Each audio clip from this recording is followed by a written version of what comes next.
योगी आदित्यनाथ कह रहे हैं कि मुसलमान अपने बच्चों का नाम नहीं रखना चाहते औरंगजेब। अब तो सर बहुत सारे बच्चों का नाम औरंगजेब है, क्या बात कर रहे हो आप? ये किसने कही? वो एक ऐसे बादशाह थे जिस पर धर्म के आधार पर वो कुछ नहीं करते थे।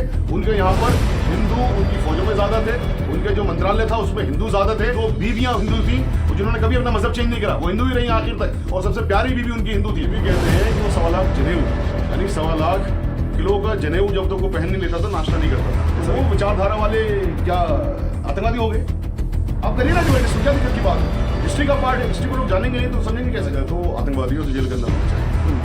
वो देश में सिर्फ गंदत से फैलाना चाहते हैं, देश में तोड़फोड़ करना चाहते हैं। हिंदू हिस्टोरियंस को बहुत सारों को पढ़ा है जो उनकी तारीफें करते करते पुल बांध देते हैं। एक में बहुत बड़ा भारत देखने को मिलता है, उसमें औरंगजेब साहब का बहुत बड़ा रोल है। सर देख रहे हैं अबू आसिम आजमी ने जो बयान दिया औरंगजेब को लेकर के कि वो क्रूर नहीं थे, रहमतुल्लाह अलैह थे, उसके बाद से लगातार राजनीति चल रहा है। योगी आदित्यनाथ कह रहे हैं कि यहाँ यूपी भेज दो, हम इलाज कर देंगे। किस तरह से देख रहे हैं मुख्यमंत्री का बयान इस तरह का आ रहा है? देखिए, औरंगजेब साहब अनडाउटेडली रहमतुल्लाह अलैह बहुत सारे लोग मानते हैं, हम भी मानते हैं। और औरंगजेब साहब हिस्ट्री के पार्ट हैं, कोई अलग नहीं कर सकता। एक जो आज की बहुत बड़ा भारत देखने को मिलता है उसमें औरंगजेब साहब का बहुत बड़ा रोल है। बेसिकली भारत बहुत सारे टुकड़ों में बटा हुआ था और इसको एकता के सूत्र में पिरोने वाले औरंगजेब साहब ही थे। जो इतना बड़ा भारत आज हमारे पास है, बल्कि औरंगजेब साहब के सामने जो भारत था, उन्होंने जो भारत बनाया था वो वृहद भारत उसको कहा जाता है। उसमें तो काबुल भी था, कंधार भी था, ईरान का भी एक बहुत बड़ा पार्ट था। तो ये जो चीज़ें हैं तो उनका आप योगदान कहाँ भुला पाएंगे? हिस्ट्री नहीं भुला सकती उनका योगदान। जो हमारा संविधान है, संविधान में भी लिखा हुआ है आर्टिकल 51 में कि हमारी ड्यूटी बनती है कि जो भी कोई हिस्टोरिकल चीज़ें हैं या हिस्टोरिकल पर्सनलिटीज़ हैं उनकी हम इज्जत करें। अब आप उनको इस चीज़ पर, इस आधार पे कि साहब वो एक मुसलमान हैं इसलिए आप उनको खिलाफ दुनियावत के इल्ज़ाम लगाइए, यार ये चीज़ ना आप हिस्ट्री के ऊपर छोड़ दीजिए ना, ये हिस्टोरियंस के ऊपर छोड़ दीजिए। बहुत सारे हिस्टोरियंस हैं तो वो विचारधारा वाले क्या आतंकवादी हो गए?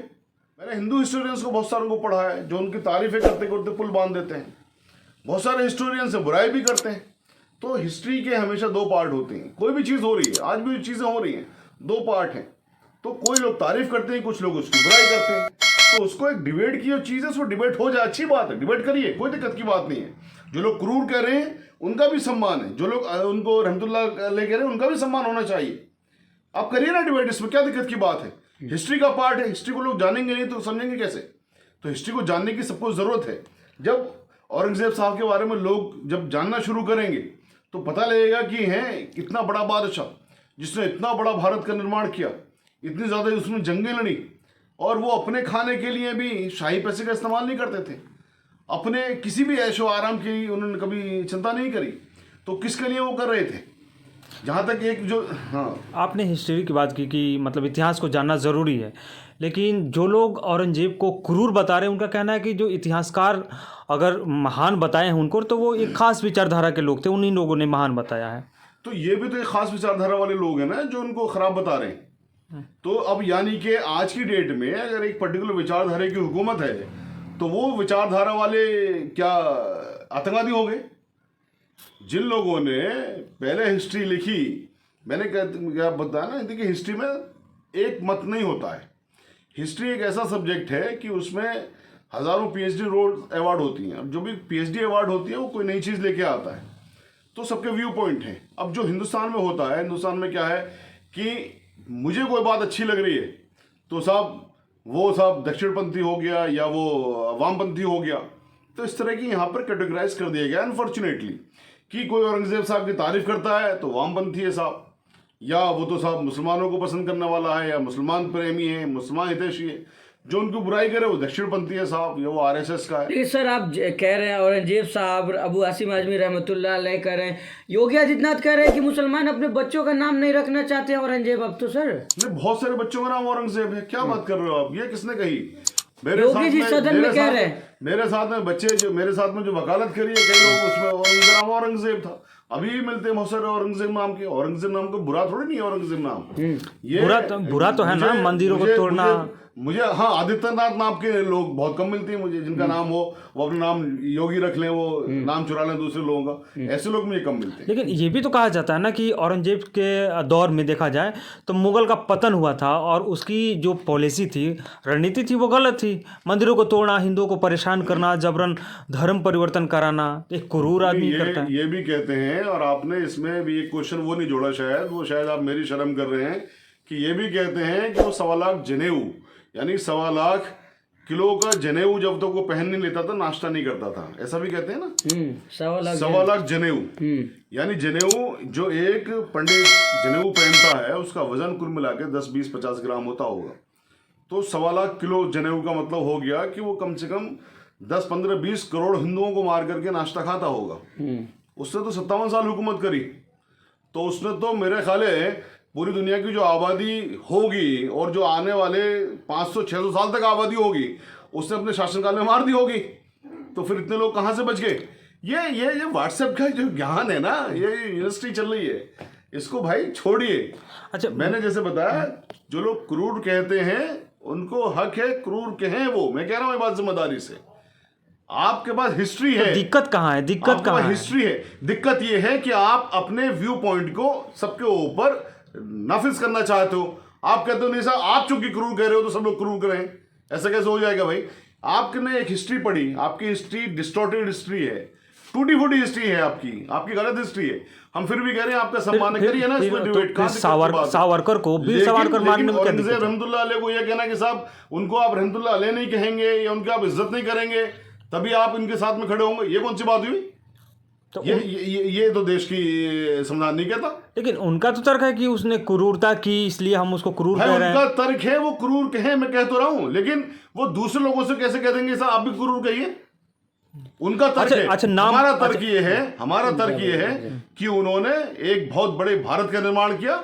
आज जो इतना विशाल भारत हमारे पास है उसमें उनका बहुत बड़ा योगदान है। वो एक ऐसे बादशाह थे जिसमें धर्म के आधार पर वो कुछ नहीं करते थे। उनके यहाँ पर हिंदू उनकी फौजों में ज्यादा थे, उनके जो मंत्रालय था उसमें हिंदू ज्यादा थे, उनकी 2 बीवियां हिंदू थी और जिन्होंने कभी अपना मजहब चेंज नहीं करा, वो हिंदू ही रही आखिर तक, और सबसे प्यारी बीवी उनकी हिंदू थी जिन्होंने कभी मजहब चेंज नहीं किया।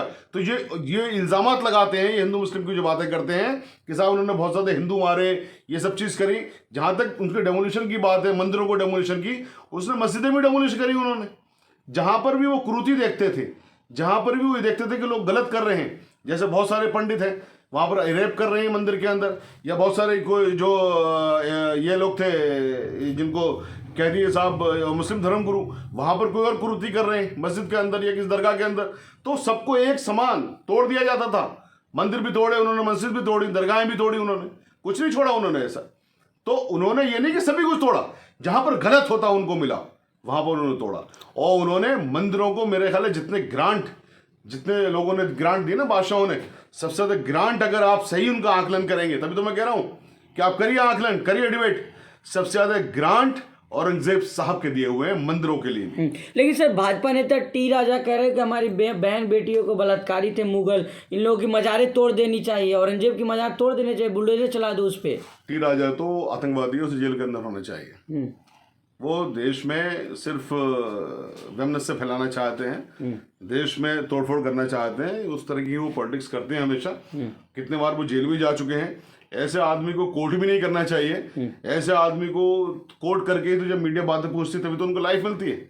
ऐसे लोगों का तो हकीकत में बाइकआउट होना चाहिए, तिरस्कार होना चाहिए कि भाई ऐसे लोग अगर कुछ भी कहते हैं तो उनकी तो दिमाग ही, चूंकि उनके दिमाग गंदे हैं, उनको जेलों के अंदर होना चाहिए ऐसे लोगों को जो इस तरह की चीजें करते हैं, बातें करते हैं। मिट्टी राजा साहब के लिए खासतौर से मैं कह रहा हूँ। तो ये जो चीजें हैं, तो इसलिए ऐसे किसी भी आदमी का वक्तव्य मैं उसका जवाब भी नहीं देना चाहता जो मेरे हिसाब से दिमागी तौर से पागल है। लेकिन कहा जाता है सर कि जो है मुसलमानों और जो भारतीय मुसलमान है कनेक्शन मुगलों से किया जाता है, कि सारे मुगल के वंशज है इसलिए मुगलों का समर्थन करते हैं। सुनिए, भारत में मुगलों ने जो शादियां करी ज्यादातर राजपूतों से शादियां करी। तो जो मुगल थे वो राजपूतों का उनके अंदर अंश था, उनकी अपनी हुकूमतें थी। उनकी हुकूमतों के सबके जितने भी मुगल थे उन सबके प्रधानमंत्री जो थे सारे पंडित थे, उन सबके जो सेनापति थे वो सारे राजपूत या जाट थे। ठीक है, इन्होंने अपना राजपाट किया और राजपाट करने के बाद में वो सब कुछ यहीं पर छोड़ के चले गए, यहाँ से कुछ भी लेके नहीं गए। ये रही बात इसकी।